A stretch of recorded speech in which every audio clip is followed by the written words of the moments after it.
आज के इस वीडियो में हम जानेंगे मेंटेनेंस यानी कि भरण पोषण के बारे में।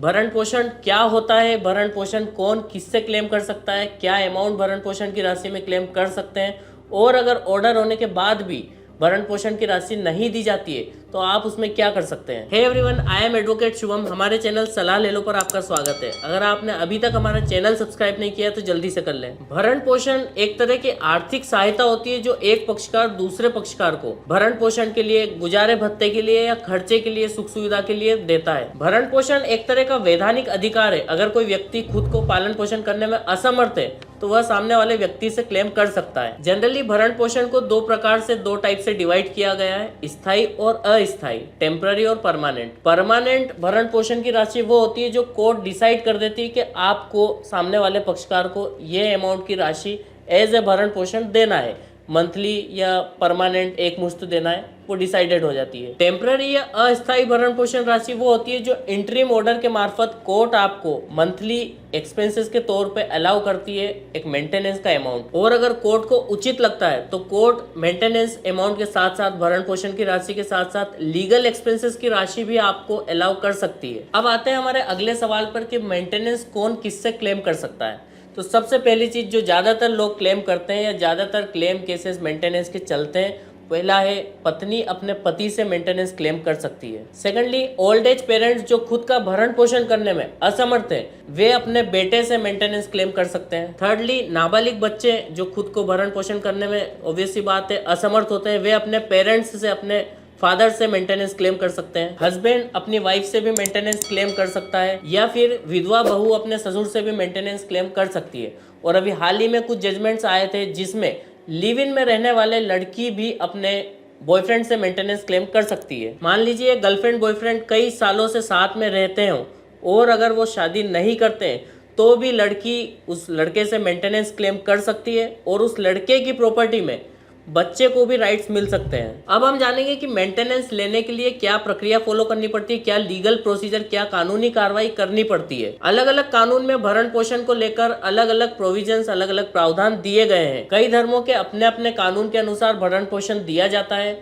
हिंदू धर्म के अपने निजी कानून के हिसाब से भरण पोषण दिया जाता है, वहीं व्यक्तिगत मुस्लिम कानून के हिसाब से भरण पोषण दिया जाता है। वैसे तो मेंटेनेंस लेने के लिए domestic violence, Hindu marriage act, मुस्लिम मैरिज एक्ट, अलग अलग लॉज में भरण पोषण लेने के लिए, मेंटेनेंस लेने के लिए केसेस फाइल कर सकते हैं। बट आज के इस वीडियो में हम बात करेंगे क्रिमिनल प्रोसीजर कोड के सेक्शन 125 के तहत मेंटेनेंस लेने के लिए क्या प्रोसेस फॉलो करनी पड़ती है, क्योंकि यह एक सेक्युलर नियम है किसी भी मेंटेनेंस को, किसी भी धर्म में मेंटेनेंस को लेने के लिए। और अगर आपको पता ही होगा, अभी हाल ही में यूनिफॉर्म सिविल कोड के बारे में चर्चा है। अगर यूनिफॉर्म सिविल कोड लागू हो जाता है तो हर धर्म के लिए मेंटेनेंस को लेकर भी एक ही नियम, एक ही लॉ बन जाएगा। तो ये बात करते हैं कि अंडर सेक्शन 125 ऑफ सीआरपीसी आप कैसे केस फाइल कर सकते हैं। आप किसी भी एडवोकेट की मदद से आपको 125 के तहत एक दावा, एक केस फाइल करना पड़ेगा।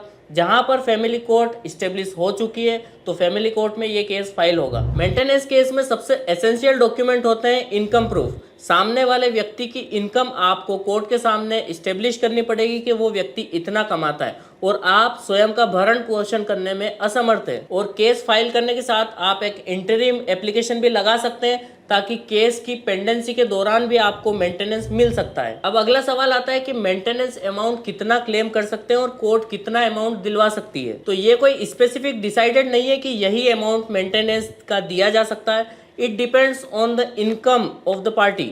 अगर सामने वाला व्यक्ति कितना कमा रहा है उस पर निर्भर करता है कि मेंटेनेंस की राशि कितनी होनी चाहिए। लगभग माना जाता है कि 20 से 25% ऑफ इनकम मेंटेनेंस के रूप में देनी पड़ती है। और जो व्यक्ति क्लेम कर रहा है मेंटेनेंस, क्या वो अर्न करता है या फिर वो बिल्कुल भरण पोषण करने में स्वयं का असमर्थ है, इस पर भी ये निर्भर करता है कि मेंटेनेंस की राशि कितनी होती है। अब आते हैं अगले सवाल पर। अगर मेंटेनेंस की राशि, यानी कि मेंटेनेंस केस में मेंटेनेंस की राशि अलाउ हो चुकी है और उसके बावजूद भी सामने वाला व्यक्ति मेंटेनेंस की राशि नहीं देता है या कई महीनों तक, कई सालों तक नहीं देता है, तो आप क्या कानूनी कार्रवाई कर सकते हैं। तो आप under section 125 sub clause 3 of CrPC वसूली के लिए एक अलग से केस फाइल कर सकते हैं। इसके पश्चात अगर पार्टी, सामने वाली पार्टी आपको मेंटेनेंस की राशि नहीं देती है तो उसे जेल जाना पड़ सकता है। और भी कई लोगों के मेंटेनेंस को लेकर सवाल आते हैं कमेंट्स में कि अगर पति अर्न नहीं करता है, पति कुछ भी नहीं कमाता है, तो भी क्या उसे मेंटेनेंस देना पड़ेगा? तो इसका जवाब है हाँ, देना पड़ेगा। अगर वाइफ अर्न करने में या खुद के भरण पोषण करने में असमर्थ है तो पति को कहीं से भी कुछ भी काम करके उसे एक एवरेज एंड मेंटेनेंस 3,000 4,000 देना ही होगा। अगर उसने शादी की है या फिर की थी तो ये उसकी लाइबिलिटी है कि पत्नी के भरण पोषण के लिए, अगर बच्चे हैं तो उनके भरण पोषण के लिए आपको राशि कहीं से भी कमा कर अर्न कर देना ही होगा। अगला सवाल है, अगर तलाक पेंडिंग है या फिर डाइवोर्स पिटीशन कोर्ट में पेंडिंग है तो क्या मेंटेनेंस पत्नी पति से क्लेम कर सकती है?